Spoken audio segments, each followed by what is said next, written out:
The dream of a developed India is taking shape with Japanese collaboration. India's first high-speed rail that will connect Mumbai to Ahmadabad. Honorable Prime Minister Narendra Modi's dream project commences today. This project will be built and operated by National High Speed Rail Corporation Limited.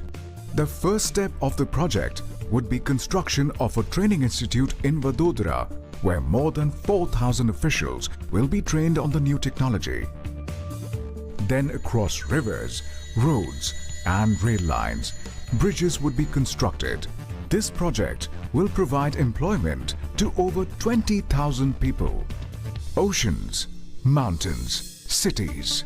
This rail track will cross all hurdles and surge ahead, boosting development and economic activity for more than 50 million citizens. Built with Japanese technology, this rail will be incomparable. This high-speed train will boost the nation's development and help build a new progressive India.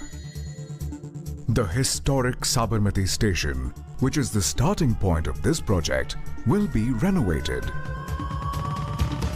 This train that runs at 320 kilometers per hour will be tested according to international norms.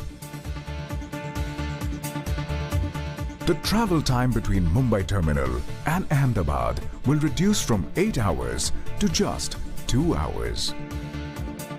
150 million passengers will benefit yearly, and India will join the elite list of nations successfully using high-speed rail.